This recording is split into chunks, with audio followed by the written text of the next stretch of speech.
Welcome to the Jeffers Brief, only on Contra Radio Network.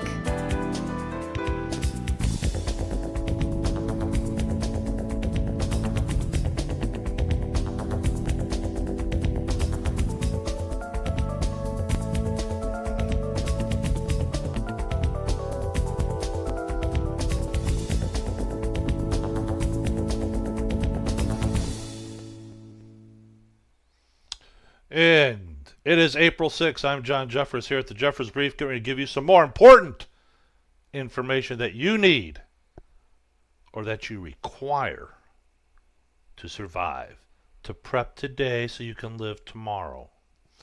Now, a lot of you listeners live in the urban environment, either in the city or perhaps in the metropolitan area of a big city, the collar counties, if you would. So this is going to be for you. You need to know or have survival skills for when you're living in a heavily built up urban area. So I found this and I want to give it to you because this is important stuff. And you know me, I always like to give credit where credit's due. An urban survival site had this posted, and I thought, you know what? I need to share this with my listeners. Got to share it with you because it's that important. Major cities may still only take up a small portion of the landmass of the United States, but they are nevertheless home to over 80% of the population. With this being the case, the odds of being caught in the concrete jungle when disaster strikes are, quite high. Of course, the survival skills necessary to navigate a city during a disaster, whether it's a major disaster such as a foreign attack or a personal disaster such as a robbery, are quite different from the skills many preppers may be accustomed to. So if you'd like to ensure that you can take whatever the concrete jungle has to throw at you, we're going to give you 9 skills that you need to know, that you need to have. Number 1 is lock picking. Now, if you decide to do something illegal with this, that's on you. Don't be saying, well, CRN told me to come do this. No. I'm saying you need to know the skill should your life depend on it. So, number 1 is lockpicking. The trademark, big cities, is lots of buildings. Lots of buildings means lots of locks. Now, in normal circumstances, these locks may be an afterthought. However, in a disaster scenario, being able to get past them could mean the difference between life and death, like I told you. So brush up on your lockpicking skills. Invest in a good portable lockpicking kit. In the right situations, these things could prove incredibly valuable. Number 2, we've talked about this, blending in or being the gray man. So how do you hide where there are thousands, if not millions of eyes everywhere you turn? The answer is that you have to hide in plain sight. So the art of blending in is one that is really underappreciated. However, in an urban area, it is often the best way to ensure you are not the target of whatever catastrophe is taking place. Now, martial law officials, foreign invaders, desperate scavengers, and more likely to target someone who catches their attention for any reason at all. So in these scenarios, it is best just to be another indistinguishable face in the crowd.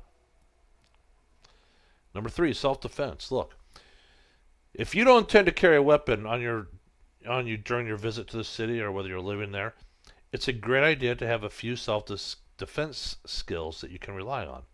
That is, open-handed self-defense techniques, martial arts, if you will. Of course, in the vein of blending in, physical confrontation should be avoided if at all possible. If you do have to defend yourself, though, for whatever reason, you need to make sure that you have what it takes to come out on top. Number 4, scavenging. One great thing about urban areas is that there's no shortage of materials and supplies available if you know where to look and you have an eye for making use of the unordinary. Scavenging is more of a mindset than it is a skill that is taught. You just need to keep your eyes open and develop a bit of creative talent for repurposing what you find into something useful.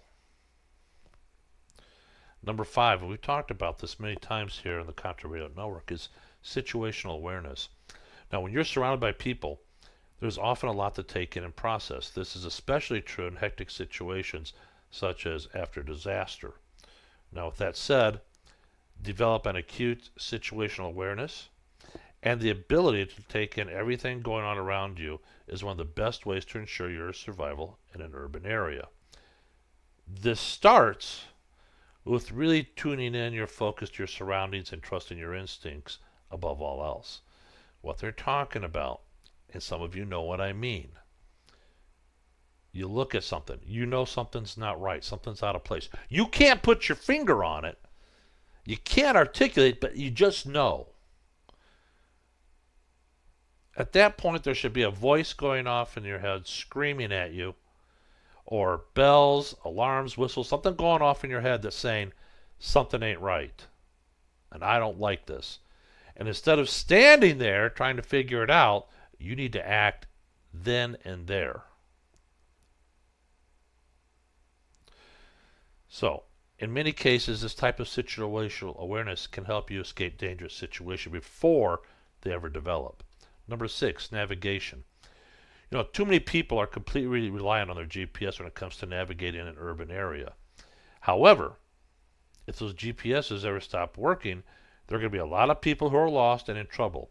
To avoid being one of them, take the time to learn the area you're visiting and get comfortable with the idea of navigating it without any technological aid.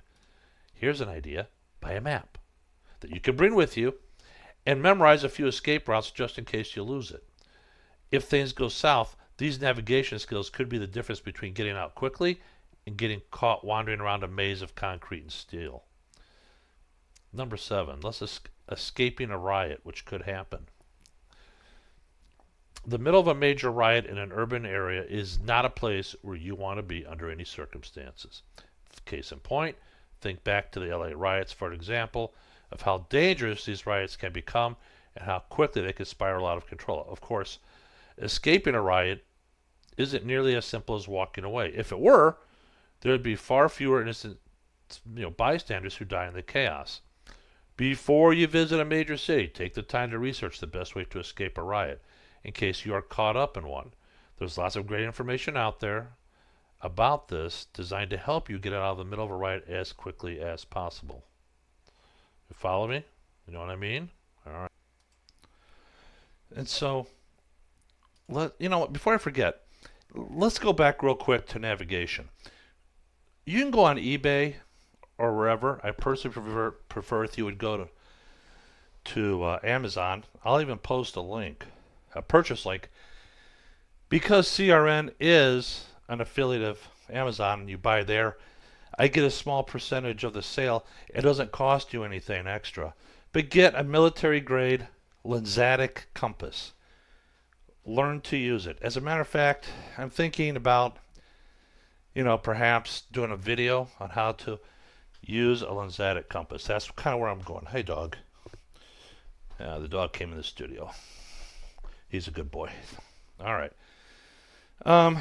Number 8, communication skills. Urban area means a lot. Urban areas mean lots of people. And knowing how to deal with people when necessary is an important survival skill. If you can develop a knack for communicating with people, talking them down from violent situations, and reading their intentions based on what they do and say, and their nonverbal cues, that's something else we might be able to do a show on. Nonverbal cues. You'll have a much easier time navigating the often complex and sometimes dangerous human interactions that take place after a disaster has struck. Number 9, driving. So, if you think driving through a big city under normal circumstances is a nightmare, imagine what it would be like to drive through one during or immediately after a major disaster. Of course, many times driving anywhere in these scenarios won't be a possibility. In a situation where everyone is trying to get out, traffic jams can quickly shut the entire road system down in the city. They're just going to shut it down. For example, in Chicago,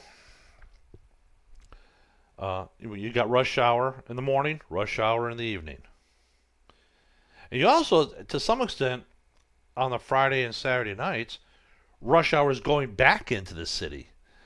And I'll tell you, they've got 5, 6, 7, 8 lanes, and they're jammed. Traffic's moving at 2, 3 miles an hour. It's that crazy, which is why I hate going into the city, period. I don't like doing it. All right, that's another story. However, if you got out early enough, and there's been time for there's been time for the dust to settle, you may be able to effectively escape the city in your vehicle. Assuming, of course, you have the driving skills necessary to navigate a major city during heavy traffic congestion and highly stressful situations. That brings me back. Perhaps you've seen what the hell is it? You've seen some of when they first started doing The Walking Dead. Like the first 2 seasons, they'd show a graphic, and it would be Rick on horseback, riding the horse on an interstate, which is completely devoid of vehicles as he's going towards Atlanta. And then you got the retaining wall, and then on the other side of the retaining wall, you got all the cars that are just ran out of gas, or are stalled out, or parked there, or whatever, just jammed up on that side. So that's kind of what brings us to it. So you may not be able to get out on the interstate system. In fact, I would suggest avoiding it entirely. And if you can, take the back roads out if possible. You may not be able to do that. But again, to have the driving skills to navigate a major city during heavy traffic congestion and highly stressful situations, you got to have that skill, guys. It's certainly no easy feat, but like anything else, it can be learned. And by the way, make sure you don't need to have a good vehicle, you need to have a reliable vehicle. A few years ago, I don't say a few, say 8, 9, maybe 10 years ago, I bought my first pickup truck. I will never go back to any other vehicle other than a pickup truck. And I'm not talking about an SUV either. I'm really not. Excuse me. I'm not talking about an SUV. I'm talking about a pickup truck. First of all, it's made to be driven off-road in rough terrain. It's made to carry things. You could put a lot of things in the bed of the truck that you will not get into an SUV. Everybody says, well, I got an SUV. Okay, so great. You got your Ford whatever. You got your Lexus whatever. Are you really going to take that vehicle off the road? Do you really trust it to go down some of these roads even today with some of the potholes and everything else? No. What you do is you see people dodging. They're dodging the potholes. They're trying to, it's crazy. Now, when I have my pickup truck, I don't care if I go into a pothole or not, because it's made for that. The suspension is made for that. It can be done. But I'm not going to tell you what kind of vehicle you should have. I'm just telling you what I have. So think about that. All right. I also want to talk to you tonight, or today, this afternoon, whatever, depending on where you are when you're listening to this. I think it is incumbent upon us that we teach our kids how to react to an active shooter. Yes, we're tired of hearing about it. Yes, they're trying to grab the guns. Yes, you can teach your kids how to react to an active shooter. And I want to tell you something. And I'm going to say it. I'm going to catch hell for it. I don't care. Do not. And I've told this to my daughter when she was growing up, because we had the active shooters when she was in school.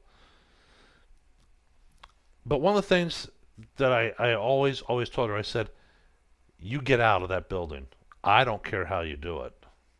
I said, do not. I said, the teacher's going to shut the door and lock it. I said, hiding is not going to work. If you remember back to the Virginia Tech shootings about 10, 15 years ago, they did just that. They did everything they were told to do. They shut the door, they locked the door, they turned the lights off, and they hid in the room. That didn't fool the shooter. He got into the room. Because every classroom has a glass door or glass pane in the door. He shot through it, reached in there, unlocked the door. He got through it, went in the classroom and shot everybody. Hello?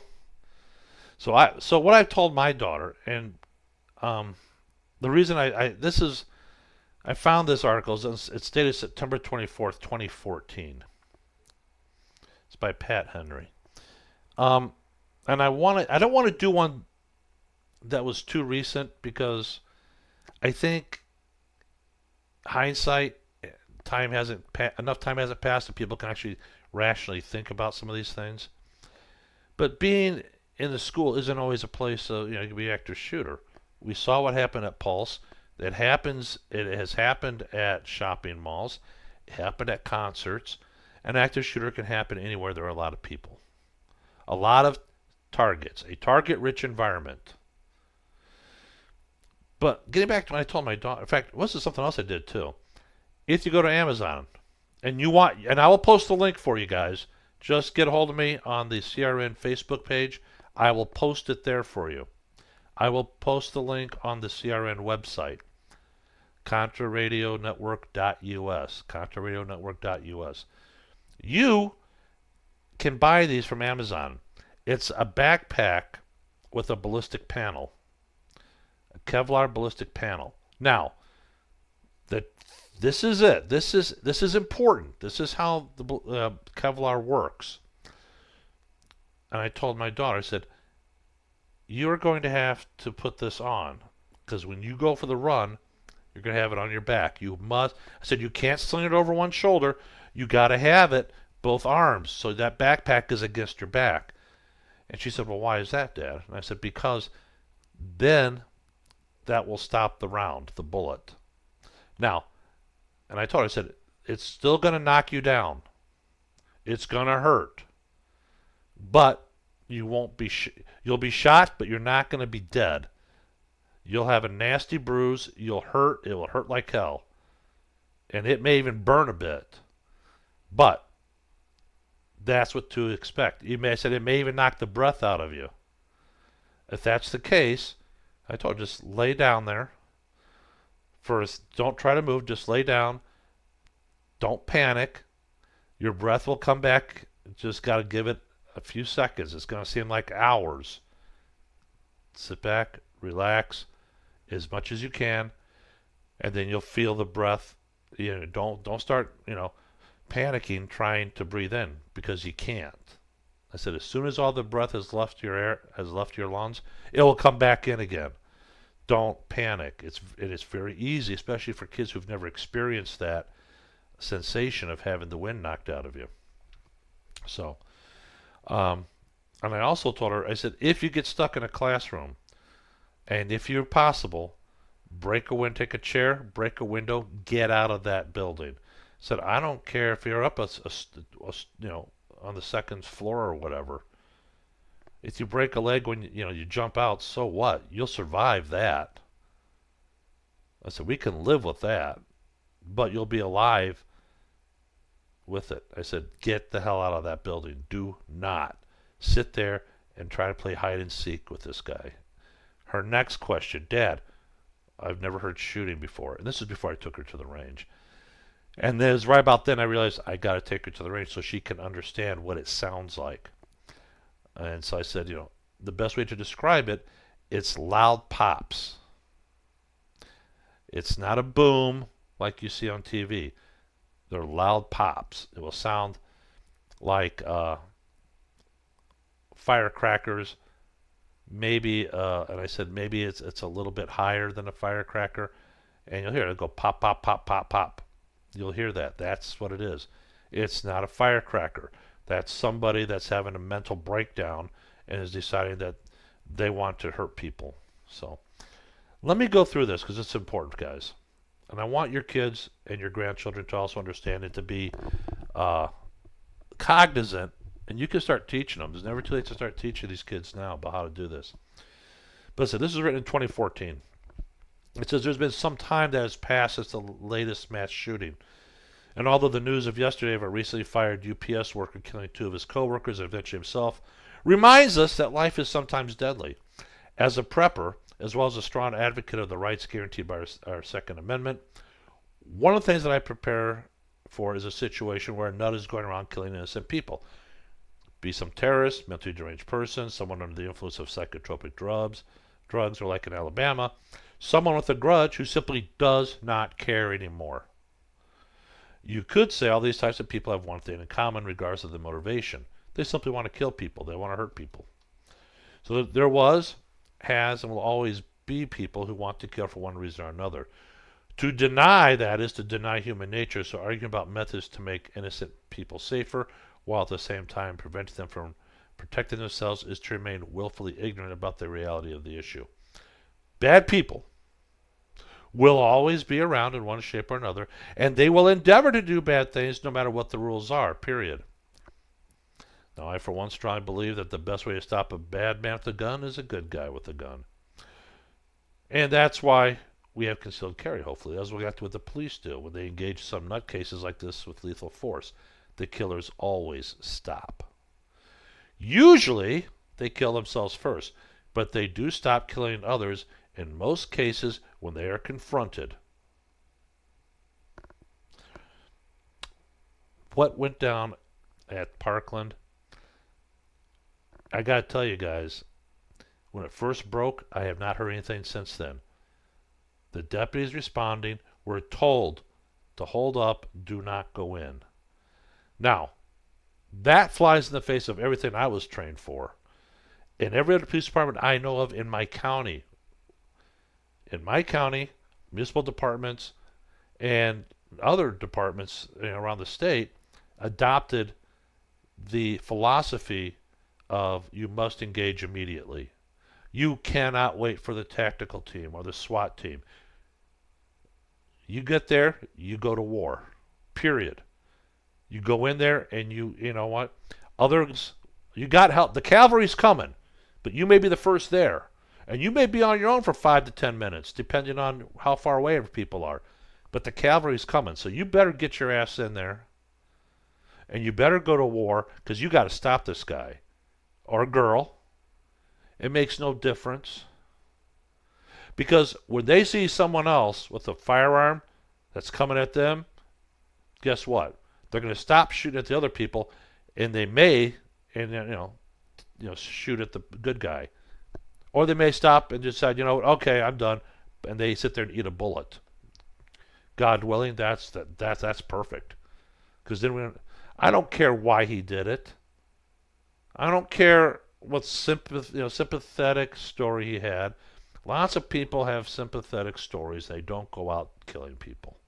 They don't. I don't care about that. If he wants to kill himself, excellent, do it. Saves the taxpayers, money on prison and money on a trial and a defense lawyer. Because let's face it, these lunatics don't have money for a lawyer, so taxpayers got to pick up the tab for that too. It's much better. I'd rather pick up the tab to have him shot and to say, here's the body. Give it back to his family. You fucking deal with him. So, anyways. This isn't a debate about guns or the Second Amendment. It's a conversation about what I want to share with your children. You can share with your children. Should they find themselves in a situation where some psycho with a gun or a knife, an axe, a machete, a sharp stick, a baseball bat, hedge clippers, is in a location where they are, and the psycho starts trying to injure people. This isn't what you, who may be a concealed carry holder, are to do in a situation with a psychopath. It is what the unarmed can do to get out of the situation and have a fighting chance at survival. And here you go. This is what kids are going to ask. What do gunshots sound like? They know what it sounds like on TV. He says, let me ask you, have you ever been outside during hunting season and you heard the gunshots from a distance and wonder what was going on? I mean, you know what's going on. If you live in some areas, gunshots are common, but they can have a completely different meaning depending on where you are. For example, if you're on the south side of Chicago and you hear gunshots everybody's figuring somebody's getting shot at, time to get the hell out of Dodge or get down. That's true. Now compare that where I live, which is not vastly more rural than a big city, but we hear gunshots. It must mean someone's sighting a new scope, practicing with a new handgun they'd purchased, or hunting. I live by the chain of lakes. They do duck hunting all the time. The important thing is for your children to be able to recognize the sound of a gunshot wherever they are, so they will be ready to act should they need to. Even out in the country, people can go crazy, so that gunshot you might hear, it still might mean you need to escape shortly. If nothing else, it should be something you should pay attention to, right? Now, kids. You may have kids of all age ranges, right? My daughter, I've taken her to the range. She's fired different weapons. And that's okay. I suggest you take your kids to the shooting range. Let them hear it. Let them see it. Take the mystery and fear out of it. All right. No, you got to know your surroundings. This is probably the hardest thing for your children to learn to pay attention to unless they are in a very familiar environment. But know where the exits are and how to get out of a building in more than one way is important. You get an active shooters in the building that you're in. Do you know how to get out? If the shooter is between you and one exit, do you have a backup or alternate exit to go? In a life or death scenario, and assuming you aren't in a high-rise, would you bust out a window and go out that way? That's what I told my daughter. Now, panic. This is true for everybody. It doesn't have to be a child. It's true for everybody. Panic is probably the hardest to overcome in a situation where there is someone shooting people and coming your way. But having some conversations about where they would go and what they would do if is faced with certain obstacles help kids think about this potential situation before they are faced with it. It's called thinking it through. It's a mental exercise. Just the exercise of talking through what they would do gives kids some perspective they can draw on in a crisis situation. I tell my kids to do whatever it takes to get out of the building. That's what I told my daughter. And if that means busting a window, I'll pay for it. Gotta steal a car, I'll bail them out of jail. Whatever it takes to stay alive. And they have to know you are going to back them up when that happens. That's the truth of the matter. Now, run, get out, hide only as a last resort. Dads out there, we've all chased our kids around the house, playing with them. And you still do sometimes, but it isn't anywhere near as fun. The youngest child would always run some distance, but when I got close, she'd hit the ground, curl up, waiting for me to tickle her. I had always tried to get her to keep running because I want her to run until she couldn't run anymore if her life depended on it. Get it? It's a physical training class without them knowing it. I know with me she felt safe getting caught, but I want her to know that wasn't an option if she was running from a bad guy or a zombie or whatever. We use zombies all the time to discuss the end-of-the-world situations because they are more fun to a kid than some of the realities of that us older people are used to. If my children are anywhere, they hear gunshots, they are taught to run and get out of the building or location they are as fast as possible. Like I said, do whatever it takes to get out. The faster, the better. Now, a lot of schools will say, go into the classroom, lock the door, turn out the lights. What? That is not a strategy.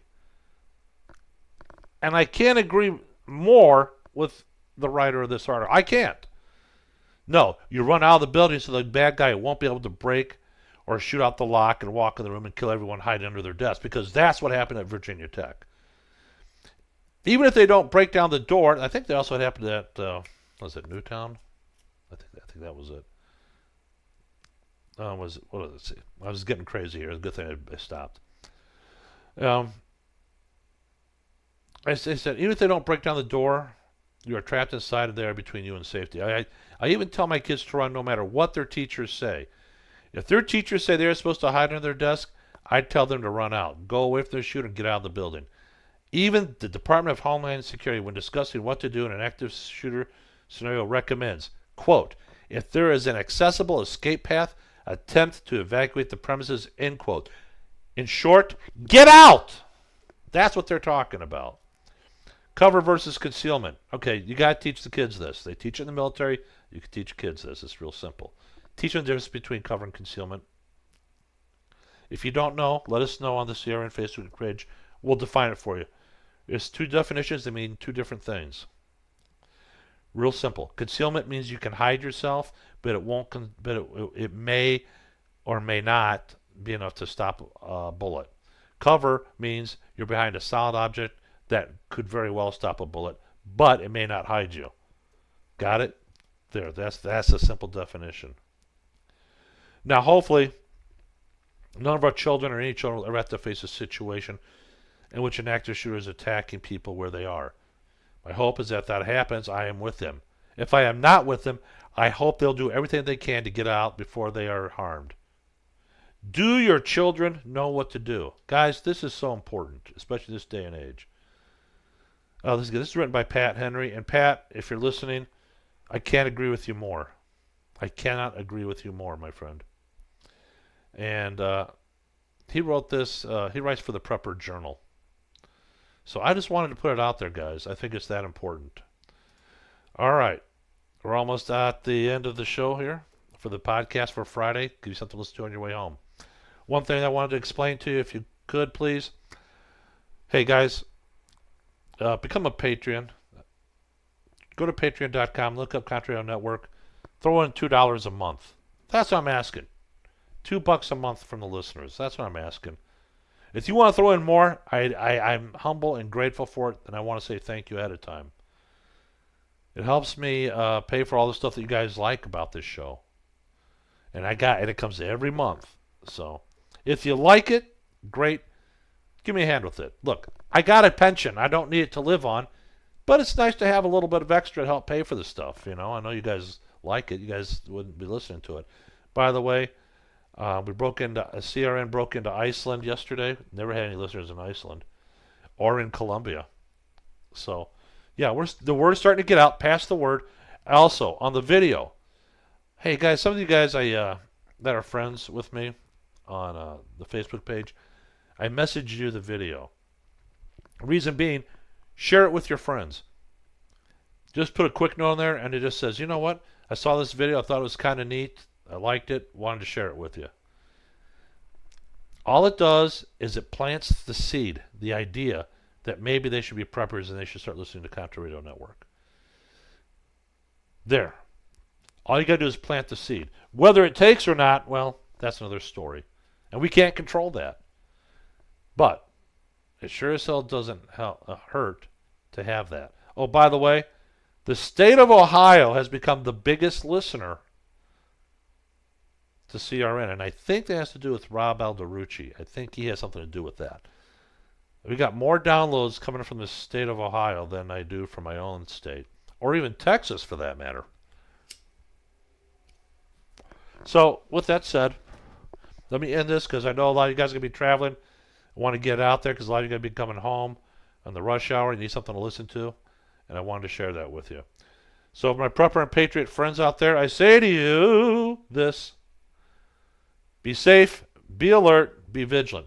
Prep today, live tomorrow. There you go. There it is. This is John Jeffers saying thank you for listening. I appreciate downloading and sharing the program. Have a good one.